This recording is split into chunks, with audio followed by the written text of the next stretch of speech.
na tumayo para po sa ating pag-uumpisa. Ihanda na po natin ang ating mga puso, ang ating mga isipan sa pag-uumpisa po ng ating pananambahan sa oras na ito. So, purihin ang Panginoon. Para po sa ating pambungat na panalangin, hinihiling ko po si Pastor Alvin. Sige po, handa na po bang lahat? Tayo po ay manalangin. Panginoon, niluluwalhati ka namin, Ama, sa aming mga buhay at maraming pong salamat sa iyong kadakilan at katapatan, Panginoon, na kami po ay nananatiling umaasa o may buhay na pag-asa sa iyo, O Diyos, sa araw-araw ng aming mga buhay, na nalalaman namin na Ikaw ang Diyos, kailanman, na hindi mo kami iniwan, ni pinabayaan man. At marami pong salamat sa panibagong araw na ito, sa panibagong linggo, Panginoon, na pagkakaloob mo sa amin, sa panibagong hininga at buhay, Lord, na kami po ay ginising mo ngayong umaga upang makarating sa lugar panambahang ito. At sa iisang espiritu at katawan, kami po ay makasamba at makapagbigay kami ng aming mga papuri at pasasalamat sa iyong banal na pangalan.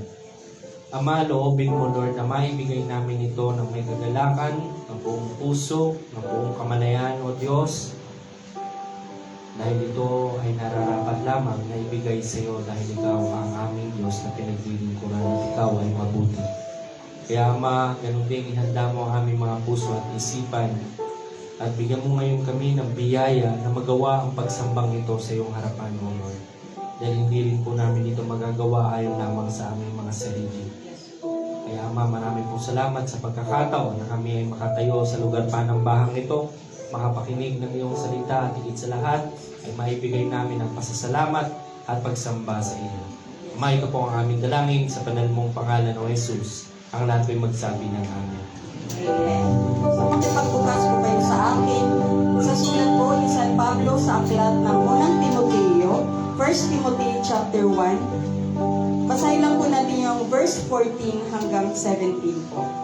Kung nakita niyo na po, sabay na lang po kayo sa pamamagitan ng ating mga mata sa pagbabasa. So, sabi dito sa verse 14,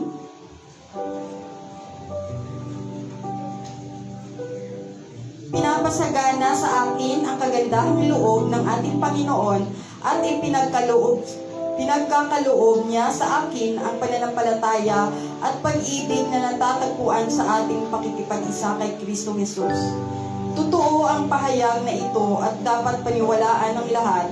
Si Kristo Jesus ay dumating sa sanlibutan upang iligtas ang mga makasalanan at ako ang pinakamasama sa kanila. Ngunit akong pinakamasama ay kinahabagan upang ipakita ni Kristo Jesus sa pamamagitan ko ang kanyang lubos na pagtitiyaga at upang ito'y maging halimbawa sa mga sasampalataya at bibigyan ng buhay na walang hanggan. Sa last verse po, sa 17, purihin natin at luwalhatiing magpakailanman ang iisang Diyos, Haring walang hanggan, walang kamatayan at di nakikita. Amen. Purihin ang Panginoon sa kanyang mga salita. Awitin po natin yung You Deserve the Glory.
lamang, Panginoon.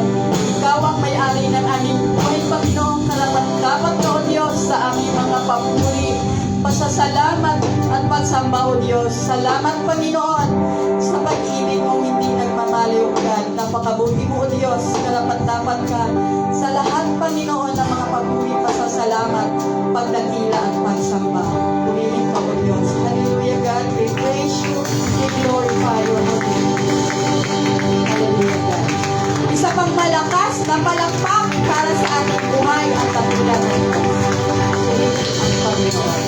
So patuloy po tayong magbatian. Batiin po natin ating mga kapatiran kasi yung iba isang beses lang natin nakikita sa linggo. So batiin po natin na may kagalakan, may ngiti at yakap sa ating mga kapatid. So uwitin po natin yung kapatid, kamusta ka na?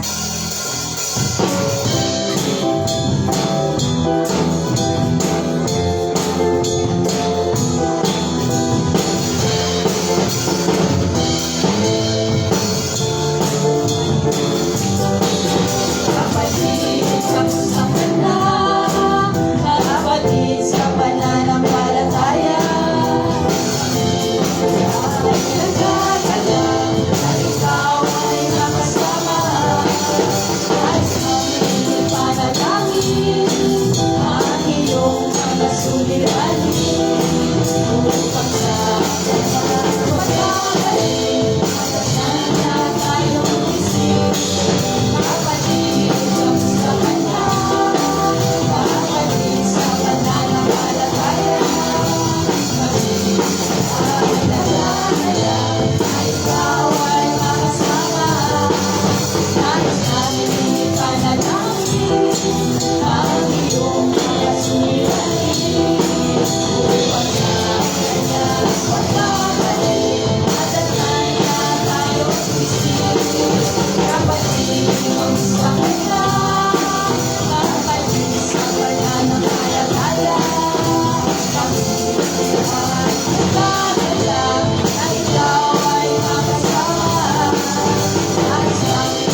natin purihin ang Panginoon sa kanyang kadakilaan, sa kanyang biyaya na hindi nagmamaliw, sa kabila ng ating mga pagkukulang sa ilang Diyos.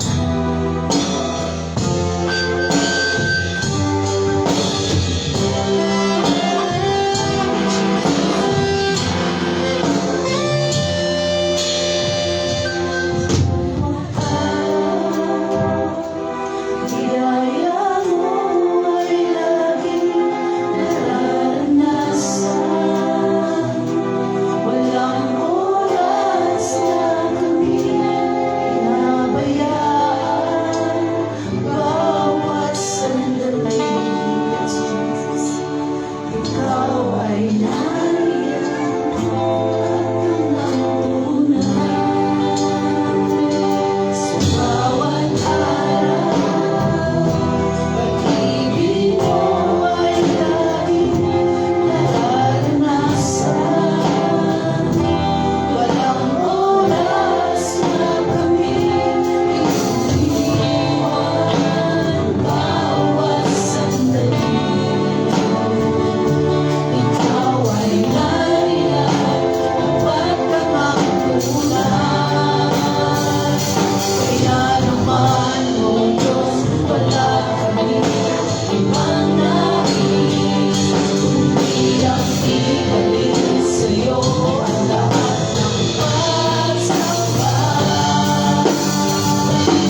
Jesus. Wala hanggang papuri, Panginoon. Hanggang pasasalamat sa'yo. Papuri ko, Diyos, sa aming buhay. Mula noon hanggang ngayon, di ka nagbabago. Walang hanggang papuri sa'yo.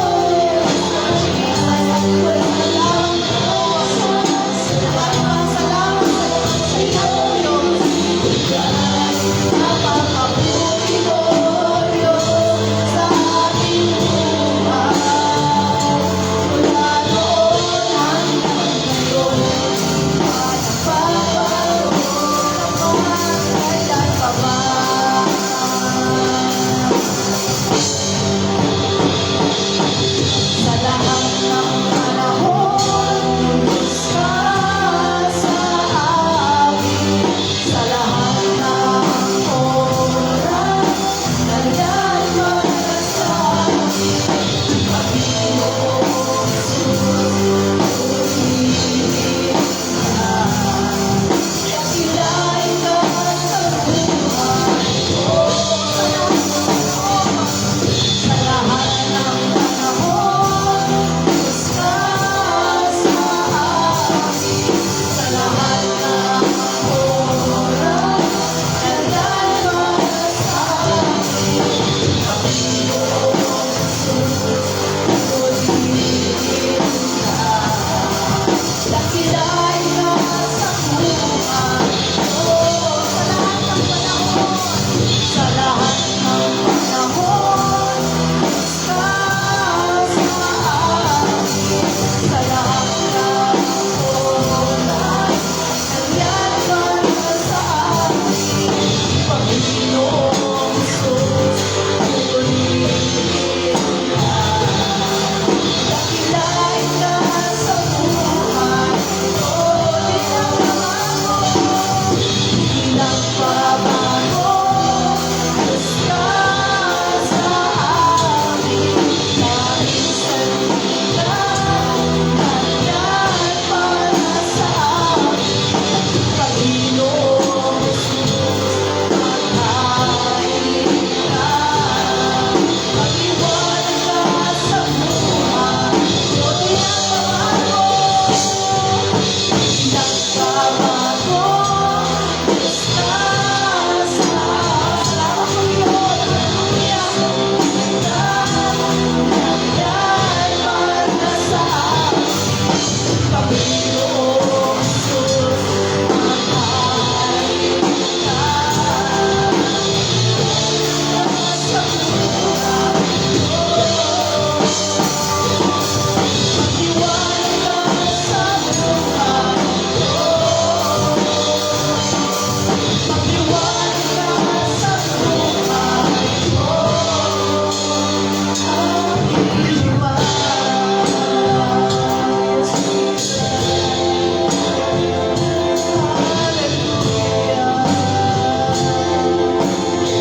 Glory to your name, Lord. Hallelujah, Jesus. Tunay nga, Panginoon, na ikaw ay nagpuri sa iyong mga anak, Panginoon. Ikaw po nag-iisang Diyos na karapat-dapat namin purihin, Panginoon.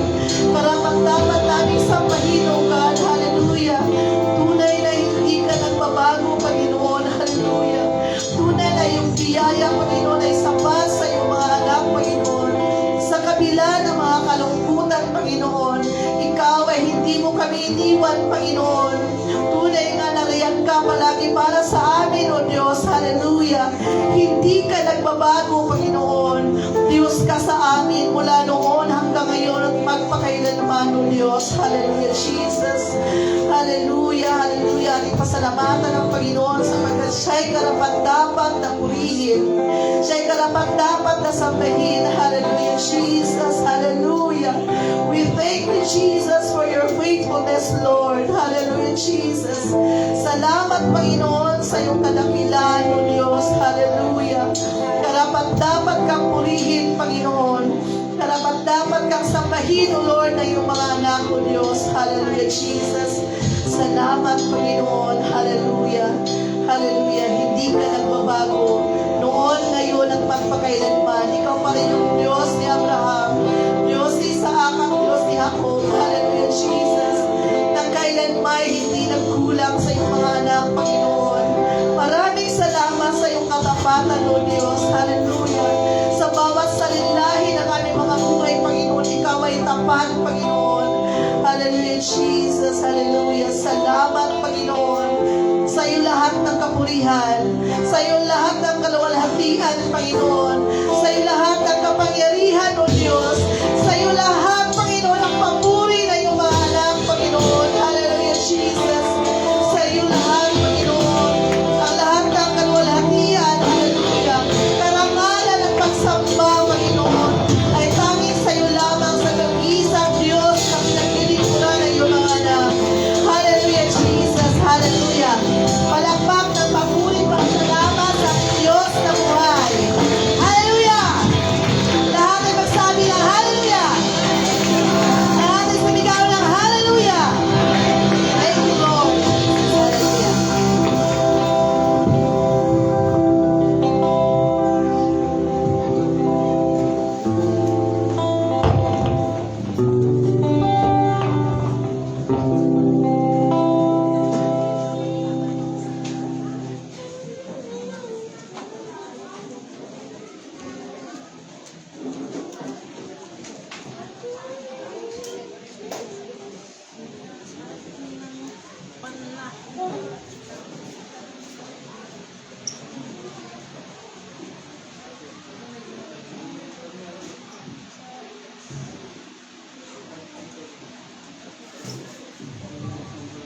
Praise the Lord. Purihin po ang Panginoon. Sino po ang nakapagbigay ng kanilang pasasalamat sa Diyos ngayong umaga? Naibigay po ba natin?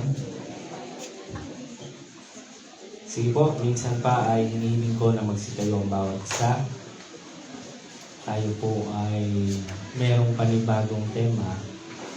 Pero sa ilalim pa rin po ito ng ating battle cry ngayong taon, 10 cities, no? Nandun pa rin po tayo sa tema ng taunang tema na advancing the kingdom of the Lord. So ito po ay isa sa critical na tema para doon sa advancing the kingdom of the Lord. So, hindi ko po na buksan ninyo ang inyong mga Biblia sa ikalawang sulat ni Pablo kay Timoteo. Chapter 2, verses 1 hanggang, medyo mahaba po ito, hanggang 2. 1 to 2. Sige po, basahin po natin. Ano na po ba? Yan. Kaya ikaw, anak ko, maging malakas ka sa biyayang na kay Kristo Jesus. At ang mga bagay na iyong narinig sa akin sa harap ng maraming saksi, ay siya mo rin ipagkatiwala sa mga taong tapat na makakapagturo rin naman sa iba. Okay? Tayo po yung manalangin. O aming Panginoon, aming Diyos na buhay, tunay na sa kapasyahan mo lamang kung bakit nabubuhay ang bawat isang naririto. Tunay na sa kalooban mo lamang kung bakit at kung paano nadaragdagan ang panahon ng aming mga buhay. Kung paanong ang oras ay naidadagdag mo sa amin. Kaya Ama, napakalaking kaloob ng panahon. Dalangin namin na huwag namin ito masayang sa paggawa lamang ng mga bagay na hindi naman sang-ayon sa iyong mabuting kalooban, O Diyos. Maliit man o malaki, Lord. Kaya Ama, naririto po ang bawat isa upang sulitin ang panahon na ito na ipinagkaloob mo sa amin. Nasa araw na ito, bawat minuto ay hindi makawala sa amin ang hindi namin ito nagagamit para sa iyong kaluwalhatian lamang. Walang segundo, O Diyos, ang maibaling namin sa kung anumang mga bagay kung hindi sa iyo lamang. Ama, sa pagkilos ng iyong Espiritu sa dakong ito, hindi po kami humihingi ng kung anumang mga kapangyarihan. Kung hindi yung kakayahan, Lord, na maunawaan ang iyong mga salita. Yung kakayahan na maintindihan ang bawat salita at alata na lalabas sa iyong mga bibig dahil nalalaman namin na ito ang magpapatibay ng aming pananampalataya. Ama, sakupin mo ng iyong buong presensya, bawat sulok ng gusaling ito at bawat sulok ng aming mga puso. Marami pong salamat sa pagkakataon na ito, Diyos. Ito po ang aming dalangin. In Jesus' name we pray. Ang ating magsabi ng amen. Palampakan po natin ang Panginoon. Makamupo po muna tayo lahat. Handa na po ba? So, kumusta po ngayong week? Itong week na ito as we really masalimuot, no? And then for some of us, kung hindi niyo pa po nababalitaan, si Lolo Edmo po ay naibig na ng Friday. Tama po ng Friday. At alam natin, mabigat sa kalooban natin, mabigat sa ating dibdib, pero kalooban ng Panginoon ang mangyari. Amen po ba? At nalalaman natin na siya ay nasa mabuti ng kalagayan. Yun ang magpapalakas ng ating kalooban. Amen. Mas gusto natin yun. Diba? At sa ating po lahat na naririto, ating nakiramay, marami pong salamat sa inyong lahat. Lolo, ay marami pong salamat sa inyong lahat. At ngayon, we celebrate yung life na ipinagkaloob sa atin ng Panginoon. Tayong lahat na naririto ay marami pang pagkakataon. Gawin yung kalooban ng Diyos na ipinakda para sa atin kung saan ay tinawag ang bawat isa. Okay po ba? So ito pong tema natin. Ano nga po ito? Faithfulness that multiplies or produces faithfuls. Pag sinabing faithfuls, ano ba ibig sabihin ng faithfuls? Fans, no? Parang matapat na mga taga-sunod, matapat na mga, hindi sinusundan lang sa TV at sa radyo, ginagaya, inaaral kung ano yung dapat aralin, kasi yun yung dilig ni Pablo. Kaya kung babasahin nyo ulit ito, ano sabi ni Pablo? Kay Timothy. Hindi po basahin natin. Kaya ikaw, anak ko, o sa madaling salita, anak ko sa pananampalataya o disipulo ko, ay maging malakas ka sa biyayang na kay Kristo, at ang mga bagay na iyong narinig sa akin sa harap ng maraming saksi, ay siya mo rin ipagkatiwala sa mga taong tapat na makapagtuturo rin naman sa iba. Nakita niyo yung flow? Kay Paul, kay Timothy, sa mga matatapat pang mga tao, at sa iba. Ilan yun? 4. Right? Kung uusog ka ng bahagya, mauna si Kristo at yung kanyang original na mga disciples, second generation ng disciples, nakasama si Paul, third generation ng disciples, mga disciple ng disciple, si Timothy, at faithful men, yung magiging mga disciple pa ni Timothy, at yung mga magiging disciple ng disciple ni Timothy. Nakuha niyo yung flow? Yan po yung ibig sabihin ni Paul. Because kailangan, mayroong mga matatapat na tao na magpapatuloy nito sa kanilang henerasyon. Naalala niyo yung sinabi ko, sa men's week na nasabi ko, sa pagkalahatan, na ang sinisira ng Diablo ngayon yung henerasyon ngayon. Napapansin niyo ba? Yung henerasyon daw, ano yung isang henerasyon na lagi nilang binabatikos? Millennials. Diba? Kung taas ng millennials, may Gen Z. Diba? Ito yung mga nakakatakot ng mga henerasyon na ito kasi sila yung susunod. So, ang sinisira na kaaway yung henerasyon na yan. Kaya ngayon, medyo hindi maganda yung mga nangyayari, lalo na sa mga kabataan. Yan, mga minorited pa. Diba? At sabi ko nga dun sa kausap ko dati, sa men's siguro yun, sabi ko, the way na papunta ang society ngayon, allowing same-sex relationships and marriage, ibig sabihin, sinisira naman yung pagsibol ng susunod na henerasyon, which is, wala nang procreation. Tama ba? Wala na. Kasi, kung mapapansin nyo, again, men and women are created equal but to a different responsibility to each other and to the community. Pero ang pinaka-purpose nila is to multiply. Ano bang bilin ni Lord kay Adam and Eve? Be fruitful and multiply. Anong bilin ni Lord kay Noah sa kanyang lipi? Be fruitful and multiply. Cover the earth. Diba? It's about multiplication. It's about giving the next generation the chance. Diba? Yung susunod na henerasyon. The chance. Na sila rin naman ay makatayo sa kalooban ng Lord with faithful endurance so that they can give naman other generation the chance. Kaya nga diba yung mga children's ministry natin medyo siniseryoso talaga natin.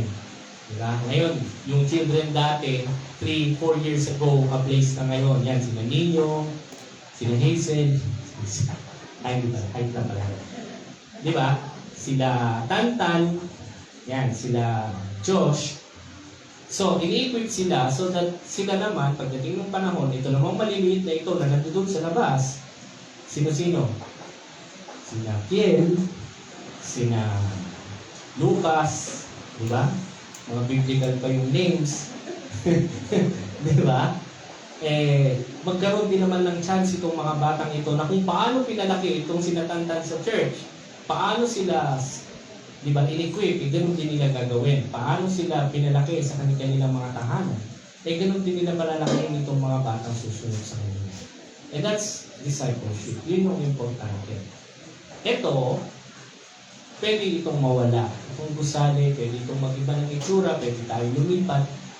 Pero yung people, going in and out nitong tahanan ito, sila yung dapat na maging matibay at magpatuloy. Sila yung hindi mabago. Sila yung hindi magsawa. Ngayon, ito kasing part na ito ng 2 Timothy, malapit na pong mamatay dito si Paul. So, alam na niya na sooner or later, execution is at hand. Pupugutan na siya ng ulo. Ngayon, ang direction na ngayon ni Paul, yung kanya ngayong pinag-iisipan, yung kanya ngayong purpose is not anymore building ministries. Kasi alam natin, kapag tayo ay nag-mission, we're building ministries. Sa loob ng church, we're building ministries. Okay? Now, ang direction naman is who will continue the ministry? Sino yung mapapagbilingan mo nung mga ginawa, nung mga nagawa? Sino kayo yung pagbibilingan mo yan? Yun ngayon yung direction ni Paul. Kasi mamamatay na siya. Kaya ko ito ibibilin. Kaya ko ito ipagkakatiwala. Ngayon, hindi po niya sinasabi dito na kay Timothy ko ito ipagkakatiwala, na ipagkatiwala na po niya. Ang panahon na ito, si Timoteo po ay pastor na. Siya po ay pinagkatiwalaan na ng kanyang sariling iglesia. So, na ipagkatiwala na kay Timothy.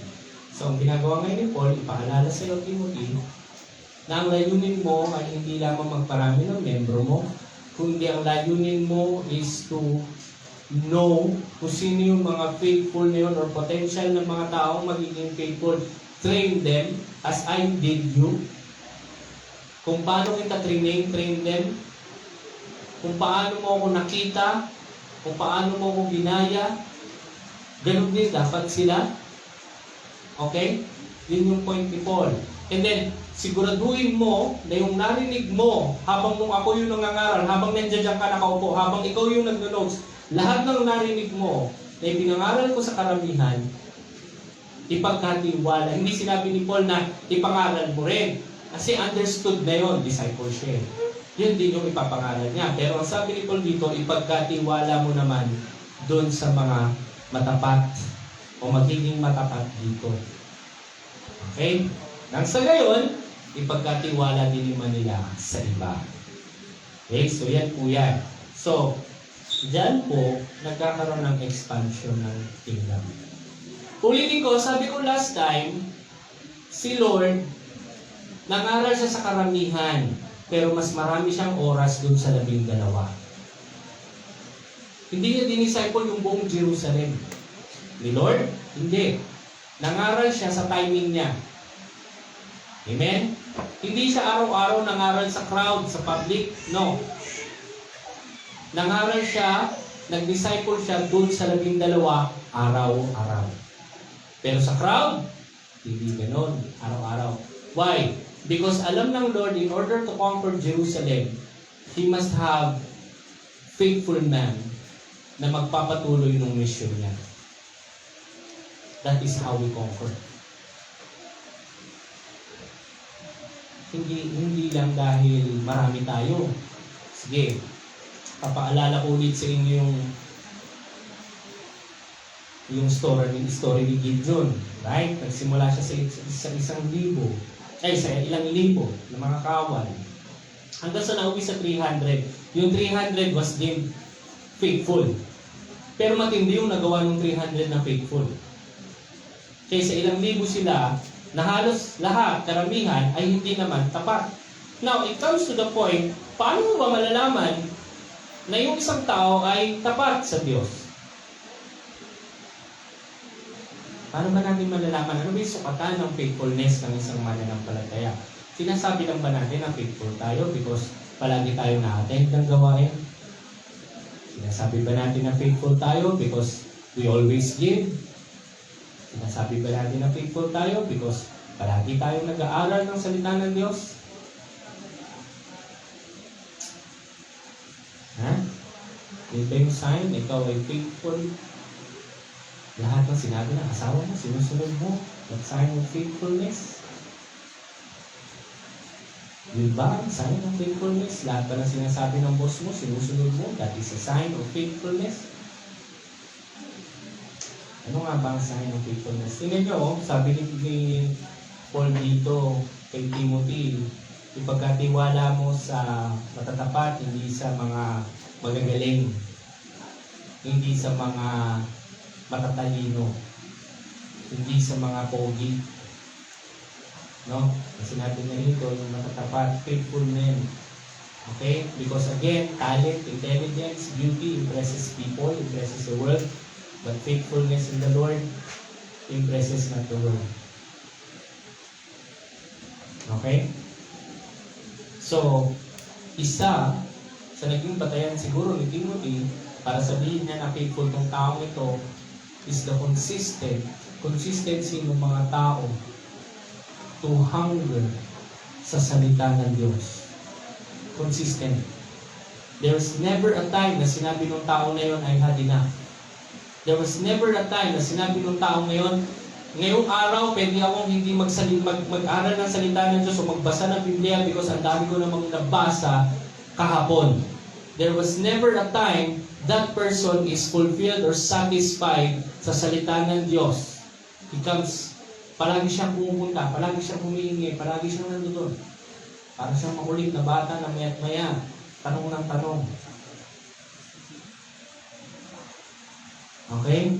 There was never a time sa buhay ng tao na yun na sinabi niya, okay na ako, alam ko na yan lahat. There was never a time na sinara niya yung Biblia niya at sinabi niya, kabisado ko na yung Bible ko. That's one. Consistency. Paano niyo malalaman na masugid yung inyong manliligaw? Mga kababayan. Paano nalaman ni Carla na si JC ay masugid na manliligaw at siya yung matapat na magmamahal sa akin? Paano niya nalaman yun? Sa dami na manliligaw ni Carla. Siya yung makulit. Tama ba, Carla? Siya yung mayat-maya nakachat. Siya yung mayat-maya nandiyan.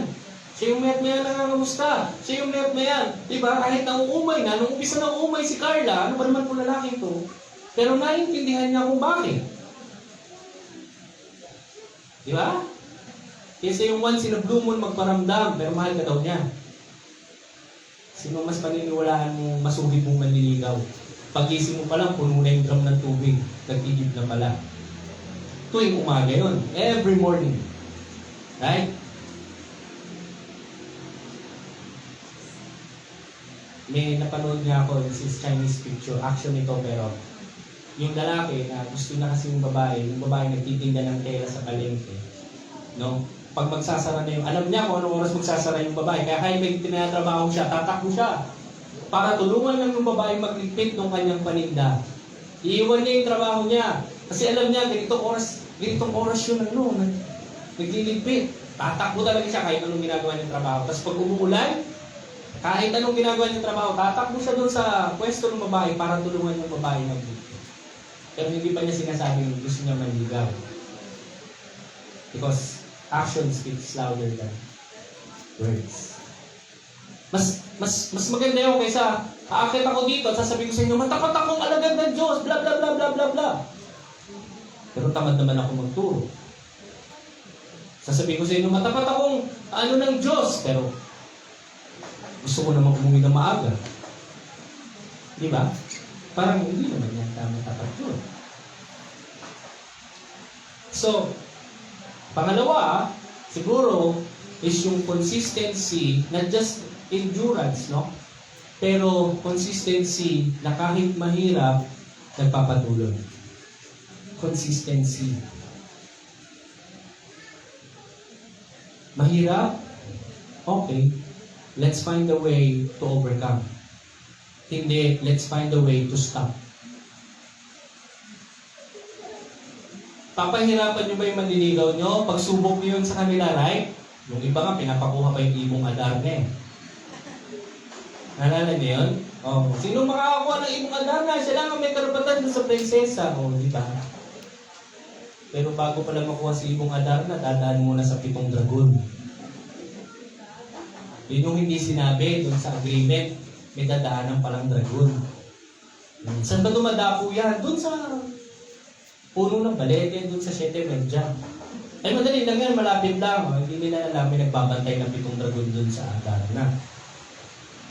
Right? Ngayon, nung na-experience nila yung hirap, ay wag na lang. Hindi naman siya ganun kaganda para mamatay ako. Diba? So parang para sa atin, every time we think of i-stop na ako, we're saying it's not worth it to follow Christ. Kasi mahirapan lang ako. Yun po yung sinasabi natin. We're not saying, Lord, time out ha. No. You're saying, Lord, I cannot give you this time because this time is worth mine. Mas marami akong makikita sa oras na to instead of giving it to you. So, ang sinasabi natin, right now, you're worthless to me. Okay? Sasabihin mo sa akin, maintindihan naman po ako ng Lord na nagta-time out lang ako. No, ang pinag-uusapan natin dito is faithfulness beyond the means of men. Because yung una niyang mga naging disipulo died proclaiming He has risen. Beheaded, proclaiming the salvation through Christ. Binalatan ng buhay, proclaiming that He is the Messiah. Okay? Yun lang naman ang dinanas nila. And now, yung mga disciples ng disciples ni Christ, katulad ni Paul, papunta na siya ay pupugutan na ng ulo. Why? Because proclaiming Jesus is the Messiah, Jesus has risen, and Jesus is the salvation of mankind. Pupugutan siya ng ulo. Nagsabi ba siya ng time out? Magpapakalma lang tayo kasi marami nang nagagalit. Cool muna, cool. Para hindi sila magalit sa atin. Next time na lang ulit. No. Sabi ni Paul, strike habang yung iron ay mainit. Consistency. Right? It's not stopping for a while and sasabihin nyo, gusto ko ng break. Now, naisip ko yung dating. Sabi ko, parang gusto ko naman ng break. Lalo na ngayon na medyo nahihirapan ako sa trabaho ko. Gusto ko naman ng break. Na parang, sabi ko, Lord, baka pwedeng may isang araw lang na wala akong iisipin na kung ano man. Right? Hindi posible. Because when the Lord shaped your heart to love, it's impossible not to be burdened. Imposible. Diba? Kaya nga, ginagawa natin ng paraan eh. Mahirap pero ginagawa ng paraan. We're not saying stop na tayo kasi wala talaga eh. Posibleng wala. Alam nyo, nung nagsisimula pa lang po tayo sa ministry, we always hear God is able. Nothing is impossible to God, right? Lagi po natin naiisip, lagi po natin naririnig yan. Now, ang problema natin, pag nandun tayo sa sitwasyon na parang mahirap para sa kakayahan ng tao, lagi natin sinasabi na hindi kaya ng Diyos kasi nga para sa akin mahirap. So ngayon, ang tendency mo, stop ka talaga. Well, nasaan yung God is able and God is and nothing is impossible to God? Kung ganon. So nakikita niyo yung problema sa katapatan pagdating doon sa bagay niya? That's why consistency is a sign na ikaw ay nandoon ka na sa faithfulness. Not just having faith, but continuously fighting for that faith, defending that faith, and passing on that faith. Yun yung sinag-uusapan dito. Hindi lang yung comfort na may faith ako, malakas yung faith ko, okay, I can move mountains. Pero ang tanong is, can you defend that faith? Kaya mo bang ipagtanggol yan consistently for the longest time? Kaya mo bang ipasa yung faith na yan consistently for the longest time? Yun yung pinag-uusapan dito again. Kasi po tayo, pinagkatiwalaan tayo ng Panginoon ng biyaya na ito. At ang inaasahan sa atin is be fruitful and multiply. Hindi be fruitful lang. Kasi most of the people na sa church ngayon, ang gusto lang nilang malaman, yung gift ko, spiritual gift ko, right? Yung fruit, that's good. However, so ngayon, nalaman mo na, what's next? O ngayon, nalaman mo na may gift ka na ganito. O ngayon, nalaman mo na yung fruit of the Spirit. Anong susunod? What's next? Doon na lang ba titigil yung quest mo sa pagiging Kristiyano? Because na-achieve mo na yung gift na gusto mo. O may fruit ka na ng Spirit. O, may fruit na ako ng Spirit. Ayos na ako. Pwede na ako magpare. Doon na ba yung titigil? No, of course not. Sabi, be fruitful and multiply. The church multiplied. The Word of God multiplied. Okay? So, importante po yan. Now, ang sabi dito ni Paul kay Timothy is not just to create followers. Entrust truth to them. Kasi madaling mag-create ng followers. Okay, puro tayo followers, pero yung followers natin walang alam. Blinded sila sa katotohanan. Right? So, ang proclamation mo, ikaw lang ang magaling. So, sa lahat sa'yo, nakasunod sa'yo lahat. Ang kakalabasan mo niyan, kulto. So, ang point is, creating followers, kaya ini-equip ang mga junior youth, is not only para lumago sila sa pananampalataya, para maging karapat-dapat silang pagkatiwalaan ng pananampalataya na yon. Okay?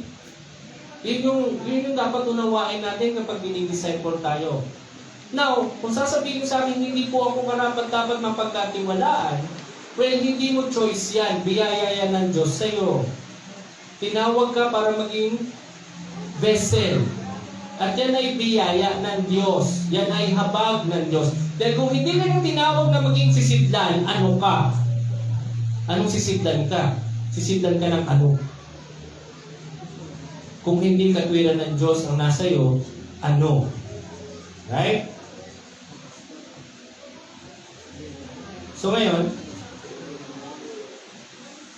piniprepare ni Paul si Timothy and say, Timothy, entrust people with the gospel. Huwag kang magda-divert sa gospel. Do not teach false doctrine. Nabanggit ko last time si Priscilla at si Aquila. Remember? Sinong tinuruan nila? Si Apollos. Akala nung iba, because yun yung nakasulat sa Biblia, akala nila one time lang nangyari yun. Hindi po. Yun yung nakasulat sa Biblia, akala natin, dun lang nila nakita si Apollos for the first time, yes? Tinuruan nila si Apollos one time and then wala na. And then after nila turuan si Apollos ng one time, nung narinig nila sa Apollos, eventually naging pastor si Apollos. Hindi po. Nag-undergo po si Apollos ng discipleship dun sa mag-asawa. May panahon po na nagturuan pa yung dalawa. Dinisciple pa nila si Apollos. Ulitin ko, kapag binabasa natin yung Bible, yung next chapter, hanggat hindi malinaw ang timeline, hindi po yan kinabukasan nangyari. Hindi po ibig sabihin, yun lang ang nakatala na yung tinuruan ni Priscilla at Aquila, si Apollos, hinila nila at tinuro nila yung gospel. Yun lang ang first and last na pagtuturo nila doon kay Apollos. No, dinisciple po nila si Apollos. Okay? Hindi po immediate na naging pastor kaagad si Apollos. Yun yung first time na nagkita-kita silang lahat. Bakit hindi na natala ni Lucas? Madalas kasi kasama ni Lucas si Pablo. Di ba naiwan yung mag-asawa? Anong ginawa nila sa Corinth kung naiwan sila kasama itong mga to? Dinisciple ng mag-asawa yung mga yan kasama si Apollos. 1 taon mahigit si Pablo doon. Tingin nyo ba, hindi na tinuruan yung mga yan? Ang binasa kasi natin sa Acts, akala natin one time, big time lang nilang tinuruan to si Apollos. Hindi po, yun yung nakasulat. Yun yung pagtatagpo nila. Hindi lang na sinabi dito na dinisciple, pero yun po yung nangyari. Okay? Ngayon, ang sabi dito ni Paul, sige po, paki-flash yung verse. Maging malakas ka sa biyayang na kay Kristo Jesus. Bago diniscuss ni Paul kay Timothy yung dapat niyang gawin sa ministry, yung leadership, nagsimula muna si Paul sa grace. Gaano ba ka-importante na malaman natin na biyaya ng Diyos yan kung bakit tayo tinawag? Gaano ba ka-importante sa isang mananampalataya, sa isang mga katulad natin, na bigyan tayo ng pagkakataon na tawagin ng Diyos para sa Kanyang kalooban? Napakalaking biyaya po niyan sa ating lahat. Okay? Imagine niyo yung buhay niyo na yung ibang tao iniisip na wala kayong silbi. Yung ibang tao iniisip na wala tayong katuturan. Tayo mismo baka iniisip natin na wala tayong silbi at wala tayong katuturan. Pero itong Diyos natin na lumalang ng langit at lupa, hangin at apoy, sabi, hindi, mapapagkatiwalaan yan. At dahil sa biyaya niya, tinawag ka niya para maging vessel. Okay? Unawain niyo po yung biyaya na yan. Ngayon, pag nalaman natin na tayo ay binigyan at pinagkatiwalaan ng Diyos ng mga bagay na higit kaysa sa atin, kahit alam natin na hindi tayo karapat-dapat, magpapalakas ba yan sa'yo? Yung Diyos ko nagtitiwala sa akin. Bakit hindi ako magtitiwala sa sarili ko? Yung Diyos ko nagtitiwala sa akin, sa ginagawa ko. Bakit hindi ako magtitiwala sa sarili ko? Bakit lagi kong pagdududahan yung sarili ko? Ngayon, ang sabi ni Paul dito, be strengthened, Timothy. Magpakalakas ka. Alam ko, Timothy, your teammate. Alam ko, Timothy, mahihayin ka. Alam ko, Timothy, medyo mahina ang loob mo. Pero magpakalakas ka sa biyaya ng Diyos dahil kaya ka nandiyan dyan, hindi dahil magaling ka, hindi dahil malakas ang loob mo, kundi dahil mahina ka. Okay? In-equip muna tayo ng character bago tayo pinagkatiwalaan ng gawain. Hindi gawain muna, hindi character later. Mas madaling i-form ang ministry, mas madaling i-form ang program kaysa i-form ang character. Okay po ba? Now, hindi required, ulitin ko, hindi required ang intelligence. Kasi marami po ngayon, mga manggagawa, mas matatagal at mas matatanda sa akin na nagsasabi, ayaw na po namin maging ganito, ayaw na po namin magpastor kasi wala po kaming kakayahan, hindi po kami magagaling, hindi po kami matatalino. So na-intimidate sila daw dun sa magagaling at dun sa may maraming alam. Hindi po solusyon yung pagbitaw, ang solusyon doon consistency. Kasi mahabang panahon ang ipinagkaloob sa atin ng Diyos. At mahaba pa yung panahon kung naniniwala ngayon ay pagkakaloob sa atin ng Diyos. So ang kailangan lang doon, maging matapat tayo, hindi magaling. Okay? Sino dito ang nagtatanim ng halaman, nag-aalaga ng halaman sa bahay? Sino dito may garden? Wala mga tanong? Isda. Okay. nung nag-venture tayo sa mga ganyang gawain, again, di ba? Gumagaling tayo habang nandoon tayo sa gawain na yun. I mean, habang nandoon ka, nag-aalaga ka, doon ka gumagaling. Hindi ka naman magaling agad eh. Right? Kahit sa pag-aasawa eh. Di ba, nung kinakounsel ko kayo, we can only mitigate as much na mga fears natin pagdating sa pag-aasawa. Pero once na magkasawa na talaga kayo, meron pa rin mga bagay that you have to overcome. Okay, yung counseling can answer so much ng mga alinlangan natin. Pero again, yung attitude and character nyo, once kayo ay magkasama na, that's different story. Kasi during counseling, sinasabi ko yung dapat. You agree. Ang problema, pagdating ng araw na kayo ay mag-asawa na, would you respond in the same manner na katulad ng sinabi ko sa inyo? Hindi. Hindi consistent, Pastor. Oo, consistent naman. Nandun naman ako sa point, Pastor, na iniintindi ko si Ana. Ako na nga lagi yung umiintindi. Kaya lang may time talaga na hindi ko siya maintindihan. Yeah, so ang question is, again, consistency. How long nyo gustong intindihin kahit hindi nyo maintindihan? Diba? Now, pag-ibig pa ba yun? I don't think na pwede mo pang tawagin pag-ibig yun. Kasi naunawa mo, hindi mo naman maintindihan.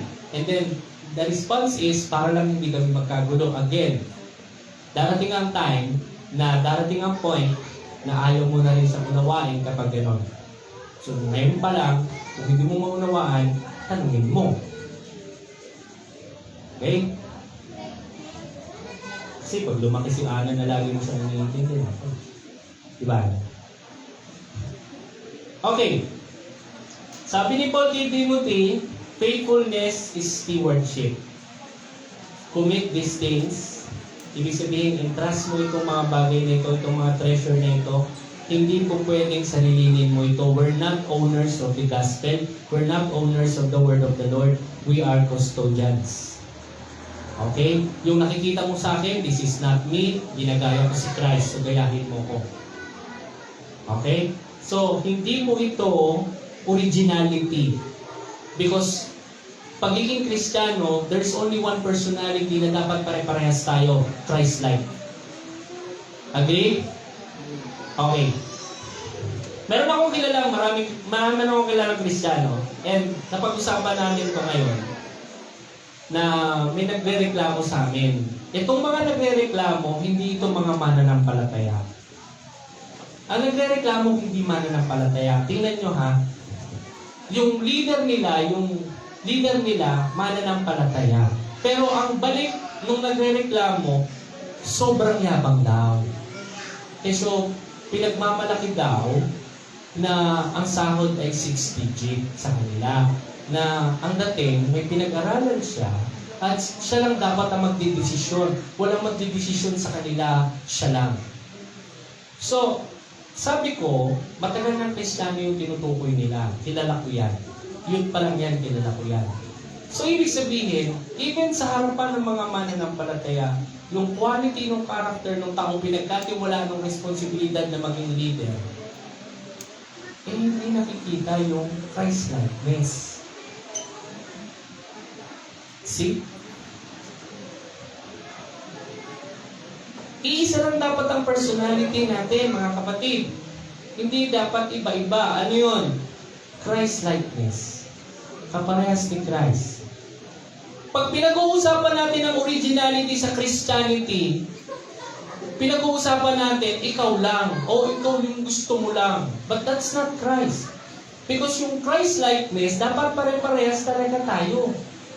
The way we preach, the message that we preach, the life we live, pare-parehas tayo. Tama po ba? Hindi pwedeng iba-iba. Hindi nyo pwedeng sabihin, iba ako, iba siya. Hindi. Pag pinag-uusapan natin si Kristo, pag ang pinag-uusapan natin Christianity at pananampalataya, iisa lang dapat tayo ng character and personality. Christ-like. Humble. Right? enduring, faithful,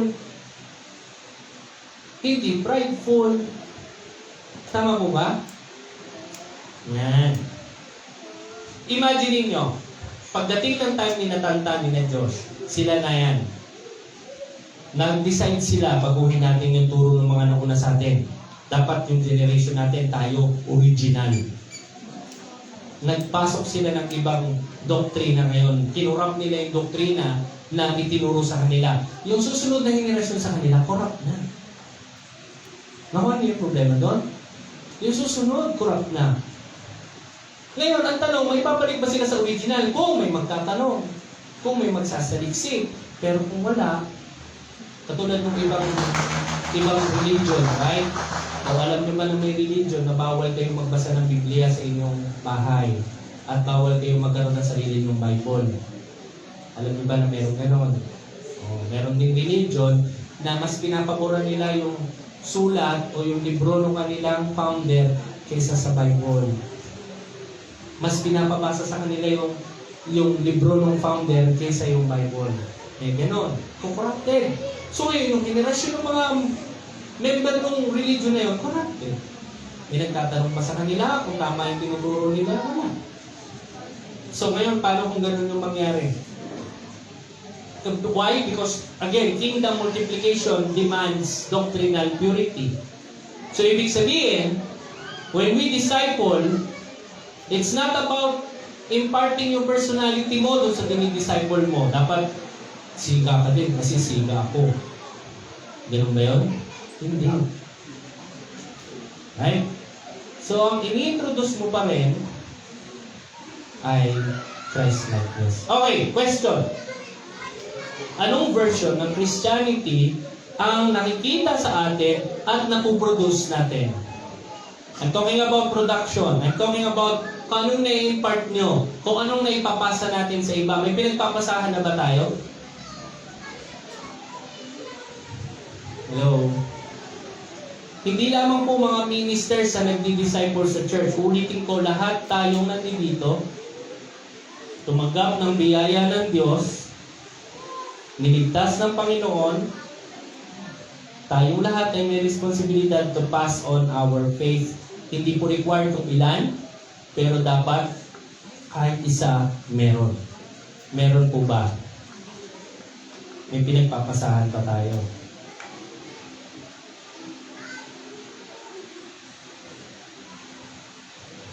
Kung wala pa, again, anong version ng Christianity ang nakikita sa akin at napuproduce ko?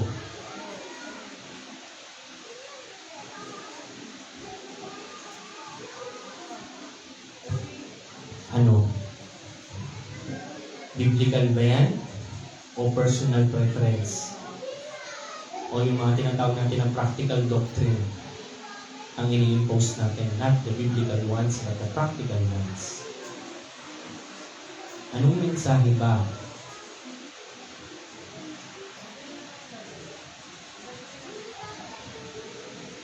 Why? Because the kingdom multiplies through relationship, through discipleship. Hindi ka pwedeng mag-disciple nang wala kang relasyon doon sa dinidisciple mo. When I say relation, hindi romantic. Not necessarily romantic. Pwede kaibigan mo, best friend mo, kaklase mo, katrabaho mo. So again, the question is, meron na ba tayong napapagpasahan yan kahit isa? As of now, meron po ba? Pag wala pa, mga kapatid, ulitin ko, in our journey sa pursuit ng purpose, ng fruit, ng Christianity, ng learning the Word of God, may kasunod na question yan, what's next? What's next? Now, pag sinabi niyo sa akin, Pastor, kasi hindi pa ako masyadong equipped, hindi, pasa mo lang yung natutunan mo. Huwag kang magpapasa na hindi mo pa natututunan. Tama ba? Consistent ba tayo nag-aaral sa church? Yes po. Ang tanong, consistent ka ba kumaaten? Di ba? Kaya po hindi ako makapag-disciple kasi wala pa po akong alam. Well, ipasa mo lang yung alam mo. Ano na ba yung alam mo? Yun nga po, wala pa. Bakit wala pa? Again, The power of grace, kung naniniwala tayo, nakatanggap tayo ng grace, the power of grace will not let us sit around, play games, watch TV, browse internet. Kung biyaya ng Diyos talaga yung meron ka, at biyaya talaga ng Diyos yung nagligtas sa'yo, hindi ka mapapakali at hindi mo sasabihin yung sarili mo na manunood lang ako, wala akong gagawin, dito lang ako, tamad ako. Because sabi nga ni Paul kanina, be strengthened with the grace because you are weak as a man, pero by God's grace, di ba? My grace is enough for you, sabi ng Lord kay Paul, because when you're weak, sabi ni Paul, when I am weak, I am strong. Human weakness ang pinag-uusapan dito. Kapag dumadating yung katamaran, and every time the Spirit reminds you, you're under His grace, nakakahiya. Right? Parang ka nakikituloy sa ibang bahay. Paano bang attitude mo? Because nakikituloy ka na ngayon sa tahanan ng Diyos. When I say nakikituloy, nakasama ka sa commonwealth ng grace ng Lord. Parang ka nasa ibang bahay. Paano ka ba makitungo pag nasa ibang bahay ka?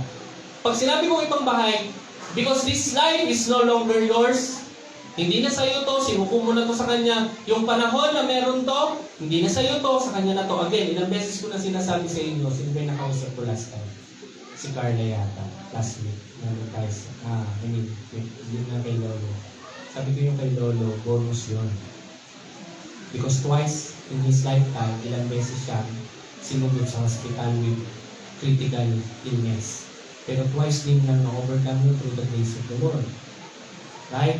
And this time, yung last time na na-overcome niya yung illness niya, nakita natin yung direksyon kung paano naman dinirect ng Lord si Lord. Right? Kung paano nag-create ng desire sa heart ni Lord. So again, bonus yun ng Lord sa kanya. At habang nandun siya sa timeline na yun, talagang makikita natin yung pagkilos ng Lord. Yun din sa atin. Sino magsasabi sa inyo na yung buhay mo ngayon hindi bonus yun? Sige nga. Sino magsasabi sa inyo na dapat hindi pa ako talaga mamamatay? Hindi. Di ba? Sino magsasabi kay Cardo na dapat noon pa lang na-disgrasya na siya kaka-skateboard niya? Hindi niya alam kasi ang thinking niya, hindi naman ako na-disgrasya. Sa kontroladong ba? Hindi nga eh. So, ibig sabihin, bonus mo na lang din yan kasi who knows. Ako, yung pagmumotor namin, sino mga nagmumotor dito? Diba? Nung nakaraan, Friday po, nasa Cavite ako, umuulan. Diba nung Friday, may malakas ang ulan? Sabi ko, dadaan ako ng SLEX, maulan, maitim yung helmet ko, yung tint ng helmet ko, umuulan pa, zero visibility, ako mahirap yata sa SLEX. Hindi kayo pwede tumakbo ng 20 km sa SLEX, di ba? Ang pinaka-minimum na takbo mo doon, 80. Tapos, ang lakas ng ulan, zero visibility, mahirap yata umuwi. Diba? Kasi naranasan namin si Sister Lucio, galing kami Quezon, gabi, umuulan. Mahirap. Who knows na dapat patay na kami doon ni Sister Luz. Niligtas kami ng Lord. It's beyond my control kasi natural. Pag minadaanan kang madulas sa takbo mo na 80, ilang ikot kayo nun? Kahit naka-helmet siguro kayo.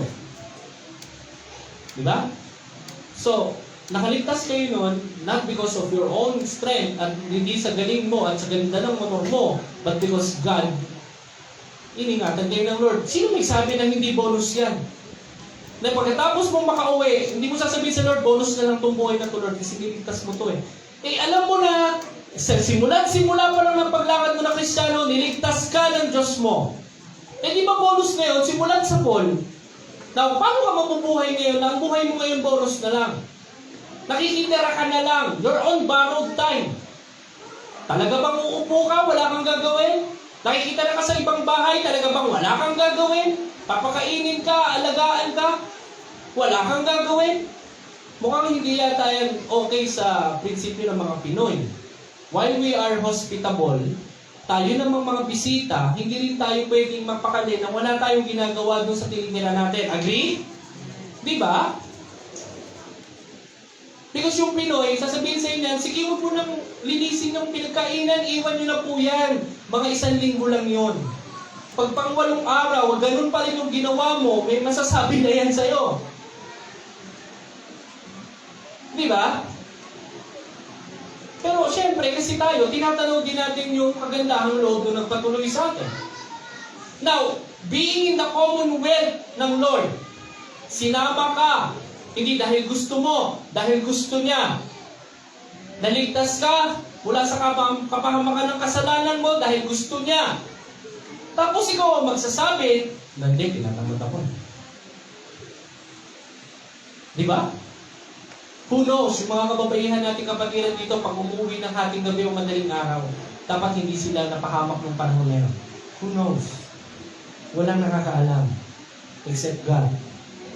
Pero na-overcome mo, hindi dahil magaling kang tumakbo, o dahil kada naglalakad ka, tumitingin ka ng kaliwat kanan. Because kahit tumitingin ka ng kaliwat kanan, kung lalapitan ka ng mga lalaki na yan, wala kang magagawa. But because God is with you, bonus na lang yung buhay na yan.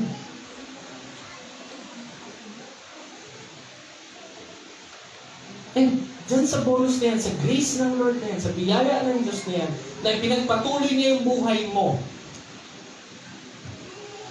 Pinagpatuloy niya yan, dinagdag niya yan, at dinadagdagan niya araw-araw yung buhay mo. Talaga bang sa biyaya ng Diyos, you can simply say with comfort sa sarili mo na wala akong gagawin dahil tinatamad ako.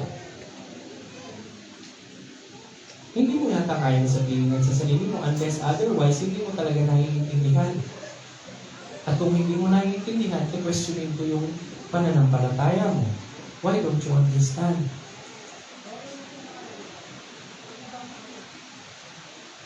Right? Kaya nga, entrust to faithful men. Do not entrust this to unfaithful men. Sayang. Now, the Lord, sinabi ba ng Lord na bago ka pumasok dito, dapat faithful ka? No, build them. Kaya nga naglagay ang Lord ng mga pastors, teachers, etc. to build the church, to build the saints. So, turuan mo sila para mapagkatiwalaan. Because lahat sila is nasa commonwealth ng Lord. So, ano pinapagawa? Turuan mo sila. Kung anong ginawa ni na Priscilla, dakila kay Apollos, gawin mo sa kanila. Kung anong ginawa ko sa inyo, gawin mo sa kanila. Diba? Now, yung July natin, ano yung July natin? Okay, that's faithfulness under pressure. Now, faithfulness under responsibility. What's next after the fire? Ano susunod? Magsasaya tayo dahil nakaligtas tayo doon sa apoy? Or may purpose ang Lord kung bakit niya ako niligtas sa apoy? Yun yung sinasabi ko. May purpose ang Lord kung bakit dinadagdagan pa niya yung buhay ko. Not to sit around, waste my time, na gumagawa ko ng mga kalokohan ng mundo, but no, focusing on Christ, consistently, nagugutom ako sa Panginoon, I cannot get enough of it. Kung pwede nga lang araw-arawin kong guluhin si pastor sa buhay niya. But no. Right?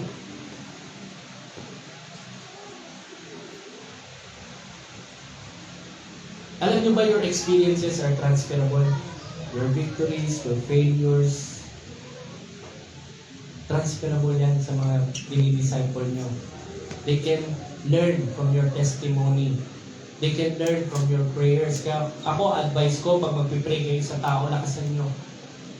Hindi ko naman sinabi lakasan nyo narinig ng buong barangay. Nakaranas na kayo nun sa ospital. Na yung katabi mo, may lumapit doon, nagpipray nila yung may sakit.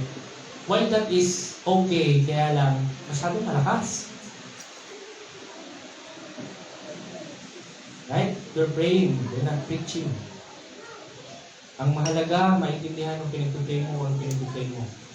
So I would not advise praying in tongues because tongues is not used for prayer sa tao. Intercessory prayer, tongues is not used for intercessory prayers. Tongues are used to reveal revelations. At dapat may interpreter. So dapat habang nagpipray ako, may interpreter akong katabi.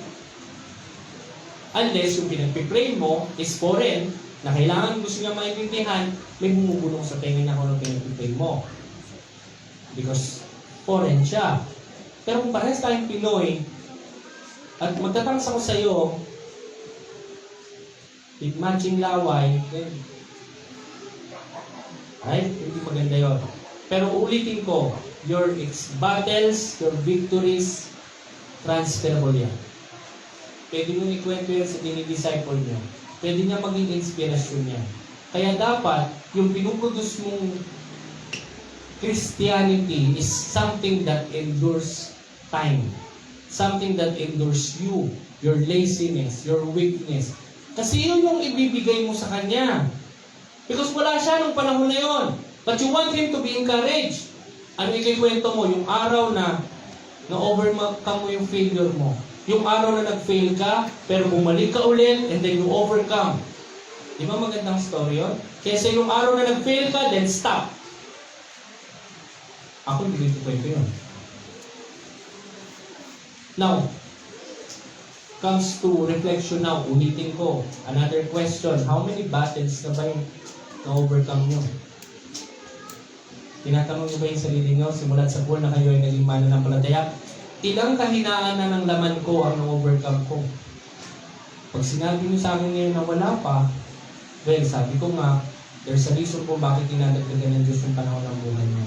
So that ikaw mismo maranasan yung victory na yun. Unless you want it, ha? Pero kung ayaw mo talaga, at gusto mo talaga magpaalipin sa mundo, it's a very dark place. Maniwala kayo sa akin. This world is a very dark place for Christians. Madilim itong mundo na to para sa mga mananampalataya. Malungkot itong mundo na to para sa mananampalataya. Dahil hindi tayo taga rito. Pero kung nag-i-enjoy tayo dito sa mundo na to, then again, questionable yan. Questionable yan. Ilang battles na ba yung na-overcome ko? Paano ko siya na-overcome? Analyze nyo. Why? Bakit ko pinapaisip po ito sa inyo? Mahalaga to kasi pag kayo na yung nagdi-disciple. Dapat alam mo kung paano mo ituturo sa kanya how to overcome his fears. Paano niya ma-overcome yung kanyang mga demons? How many demons? How much to overcome? How? Paano mo na-overcome? Ano kailangan? Because that is the only way. Magiging effective yung faith. Kasi yung faith mo overcometh the world. Paano? Kung ikaw mismo, wala kang experience ng overcoming nun. Sige nga. Parang Lord, ano ba yan? Wala pa ako na ipapanalo sa laban ko. Parang kang boksingero. Diniklara kang professional, pero lahat ng laban mo, talo. May manonood sa'yo. May magpapatayin sa'yo balang araw. Uy, magpatayin tayo dito. Galing ito. Wala kang panalo. Sige nga. Diba? Sino yung mga, kanino tayo lumalapit ng mga trainer, yung mga boksingero, nung sumikat si Pacquiao? Lahat gusto magpa-train kay Fred Roach. Kasi, ganun ang training niya kay Pacquiao. Diba? Lahat sila pumunta kay Fred Roach. Kahit may Parkinson's disease yung tao, gusto nila sa kanya magpa-train. Bakit? Tingnan mo, naging panalo si Pacquiao. Ibig sabihin, may credibility, nakakapag-produce siya talaga ng sinasabi niya. Pag sinabi niya na siya ay professional trainer, talaga nagpo-produce siya ng mga professional fighter. Integrity. Hindi niya sinasabing magaling ako, pero nagpo-produce siya. Wala naman, hindi naman magagaling. Oh, sige nga. Pag nalaman nyo kunyari, si Pastor Jay magaling mag-alaga ng manok na panabong, lahat ng manok na inalaga niya panalo, magpapaalaga kayo ng manok kay Pastor Jay? Oo naman, Pastor, nga, alaga mo itong manok ko. Ha? Pangalan niyan, Ana. Sasabong niya next week. Kasi magaling eh. Lahat ng produce na manok, panalo. Hindi po ako nag-encourage ng sabong. Linawin ko lang. Diba? Parang ganito. Bakit kayo kain na kain sa Jollibee? Bukod sa bawat kanto meron, masarap. Right? Hindi naman kayo kakain dun sa restaurant na napakalayo. Yung gustong kainin ni Sister Lois, ano yun? Biles ko din ba yun? Napakalayo. Tapos sisig lang din yung kakainin mo. Diba? Marami namang giligans, marami namang kuya, ano yun? Di ba? Anong point? Ano ba yung pinuproduce mo? Na para sabihin, sige, pupunta ko dyan. Is really Christ being produced? O nakikita ba talaga si Christ na yun yung magaling, na siya yung magaling? Para people will keep coming. Diyan ako pupunta kasi. Di ba? Pero kung ikaw mismo, testimony mo, lagi kang talo, wala kang pinanalo, lagi mo sasabihin sa ano, may pinagawa sa akin si pastor, hindi ko nagawa. May pinagawa si pastor, delayed ko nagawa. May pinagawa si pastor, hindi ko pinansin. Yung dinidisciple mo, nakaganyan sa'yo, ha? So anong tinuturo mo sa akin? Gayahin kita? O, may pinagawa sa akin si pastor, una hindi ko pinansin, kaya hindi ko ginawa. Napagalitan ako. Pero naintindihan ko pala kung bakit. Kaya nung may pinagawa si pastor, ginawa ko kagad ang tapos ko. At ang maganda nun, ang ganda yung epekto nun sa mga tao. Kasi hindi lang pala ako. Kasi marami palang nakadepende dun sa gagawin ko. See? So ano ngayon na magiging mensahe mo dun sa dinidisciple mo? Nakuha niyo po yung ibig sabihin?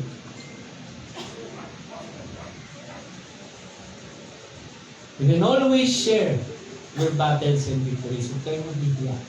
Kaya dito sabihin dati kasi, adik ako eh. Ngayon, adik pa rin ako sa Lord.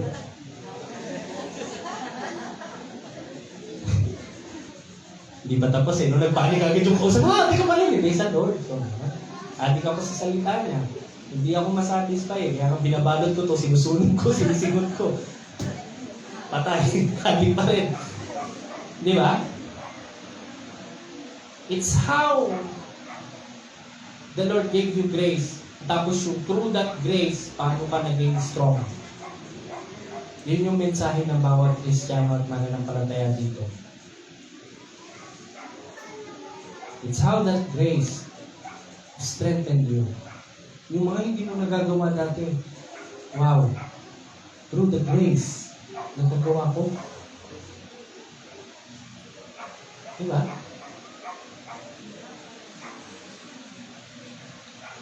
Faithful muna bago maging able. Yun yung secret. Hindi mo talaga magagawa yan eh. Hindi you're not faithful. Kung ang hanapin mo, magagawa ko muna bago ako sumunod. Hindi, sumunod ka muna bago mo magawa. Sumunod ka muna bago. Saka mo magagawa yan pag sunod mo. Pero pag gusto mo munang sumunod, ay gusto mo munang gawin, pero, diba? Wala ka namang faith sa pagsunod mo, then you can. Faithful muna, then able. Maging faithful muna tayo para magawa natin. Okay? Kasi, kaya po hindi ko pinupromote dito yung spiritual gifts. I'm not saying bawal yun. Pero, pangit kasi na yung church, yun yung focus of attention, spiritual giftedness in terms of the 12 gifts of the Spirit. Kasi yung spiritual giftedness, ang tawag po dyan sa Greek yata, ang tawag nagkakamali is charismatic. Charisma or charis is gift. So, ibig sabihin ng spiritual giftedness, ano ba talaga yung gift? Dapat hindi mawala sa isip mo, ano ba yung totoong biyaya o pinagkaloob sa atin ng Lord na libre? Gospel yun.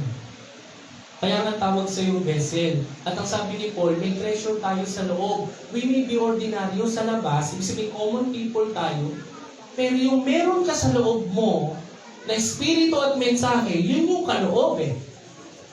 Hindi yung pagtatangs mo, hindi yung pagpaprophesy natin, hindi yung kung ano-ano. It revolves around the treasure na nasa sa loob natin. Kumbaga, sun. Sun yung nandito. At yung gift, yung mga planeta na nag-revolve lang sa sun. Ang problema ng iba, hinahanap nila yung nag-revolve at hindi yung sun. Di ba? Nakakatuwa lang, parang nakakatawa lang na pupunta ka sa isang church, magbabayad ka ng 500 sa isang seminar na ang output mo, magkakaroon ka ng gift of prophecy at tongues. Magbabayad ka. Pero ang sabi nila, pagkatapos ng seminar na ito, magkakaroon ka ng gift ng prophecy and tongues. Yung iba naman, gusto ko yan. Gusto ko magkaroon yan. Bayad sila. Seminar ng 3 araw. bibigyan kayo ng certificate. Ang ending, wala pa rin gift. Diba? Saan ka naman nakakita ng gano'n? Na parang bakit yun kasi ang pinag-uusapan nyo? Bakit hindi yung salita ng Diyos? Okay. Another question. Kanina, ilang battles na ba yung ating napapagtagumpayan? Now, intentionally, nag-i-invest ba kayo sa ibang tao?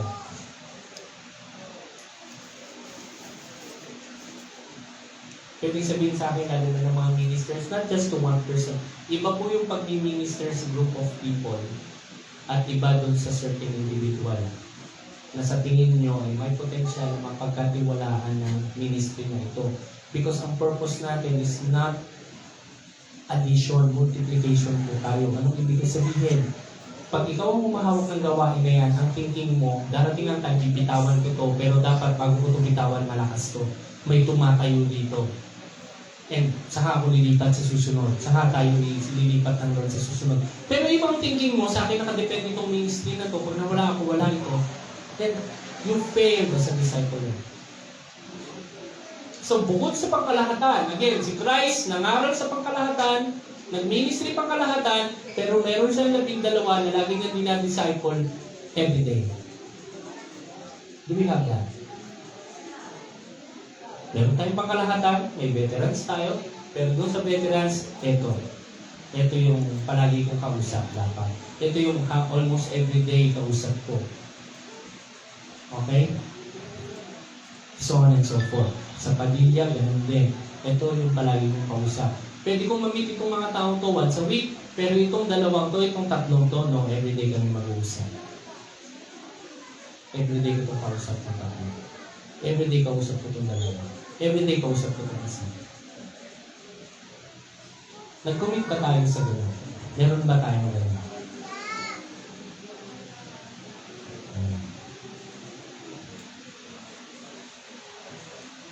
Now, in terms of family naman, yung parents daw are called not merely to provide materially, but to pass on the faith. Within the family naman, na ipapasa ba natin yung faith? Or afraid tayong ipasa yung faith within the family?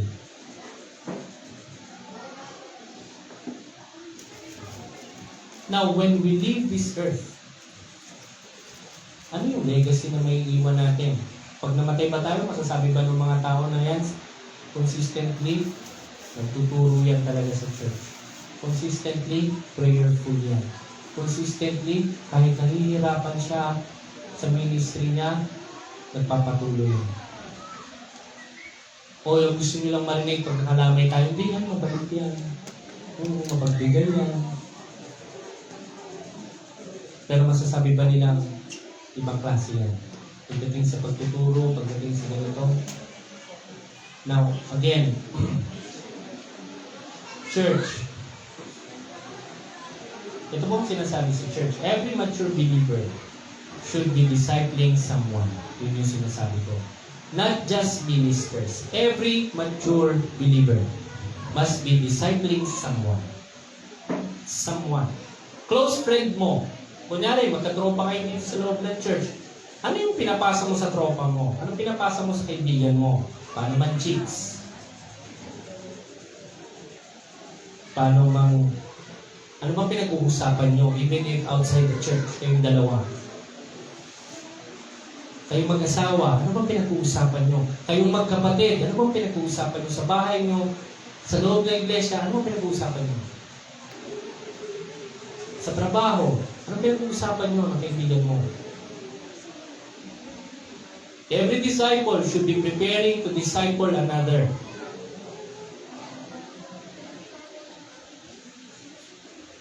Ulitin ko, ministry success is measured not by addition, but by multiplication.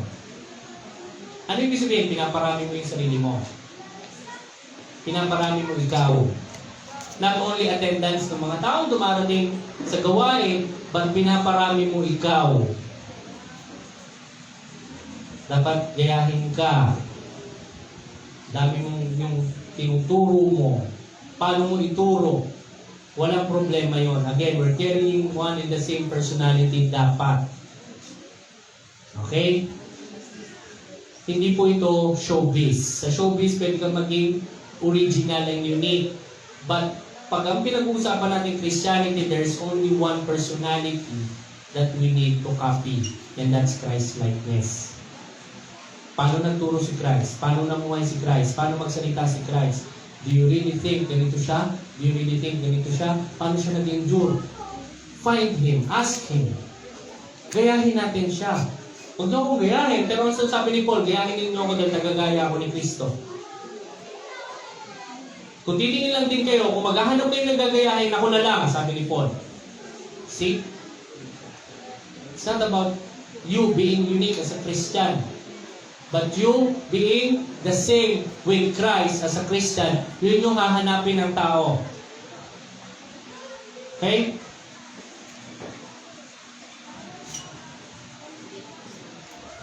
Now, if you are a leader, ito naman ang tanong ko sa inyo.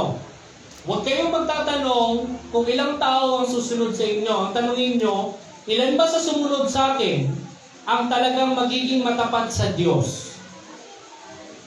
Ilan ba yung napuproduce ko talaga na magiging matapat sa Lord that I can say, magpapatuloy itong bata na to kahit wala ako? Ilan ba? Hindi lang yung ilan yung susunod sa akin. Ilan yung magiging follower ko. Hindi po ito TikTok at hindi ito Facebook.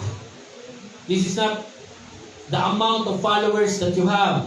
Ang pinag-uusapan natin dito, ilan yung followers mo na mag-e-endure at mapapagkatiwalaan itong faith na to at magiging faithful sila kahit wala ka. Yun ang tanong.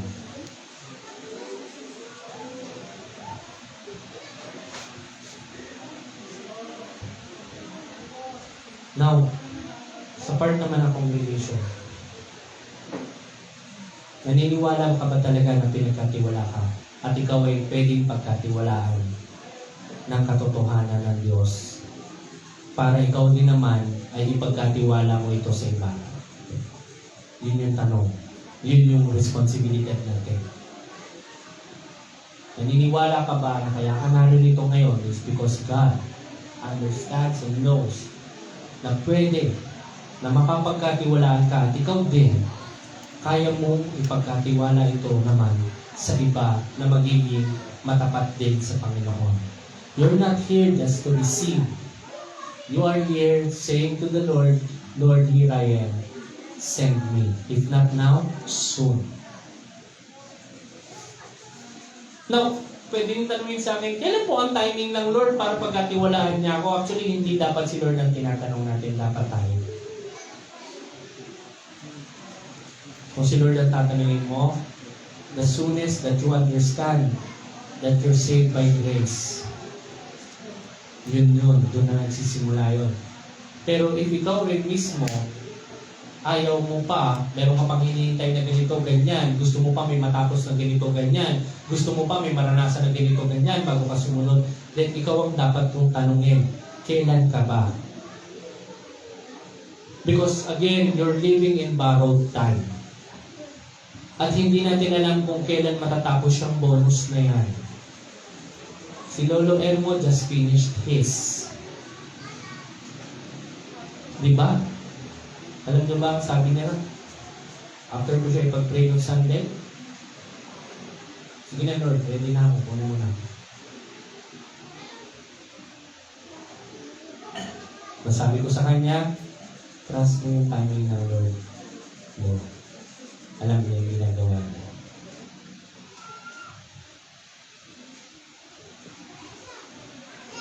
Diba? Last minute, nandun yung confidence na sa Lord. He knows. Diba? Alam niya.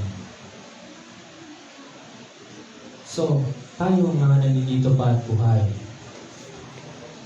take the lesson from the dead. Meron tayong time ngayon and it seems abundant sa ating lahat. Anong gagawin natin sa panahon ngayon? Hindi ka naman tinawag ng Lord para sa mundo o para maging alipin muli ng mundo. Tinawag ka ng Diyos para maging alipin niya. If you heard His calling, come to Him, come to Christ, please. Nakikiusap ako. If you hear, kung naririnig mo ngayon yung pagtawag ng Diyos sa'yo, please come to Him. And dedicate your lives, commit your lives to Him. Bigay mo yung buhay mo. Kasi for all we know, bonus na lang ito eh.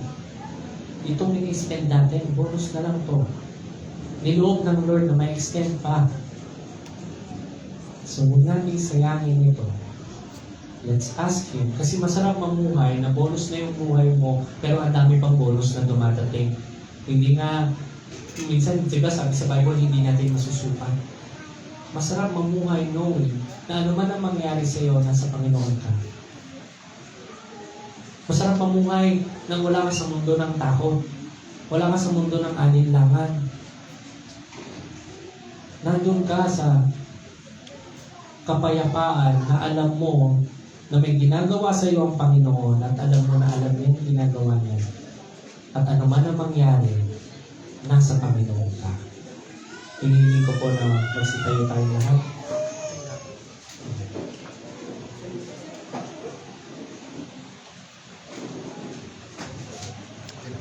Let's worship the Lord. Maraming pong salamat sa pagdinig.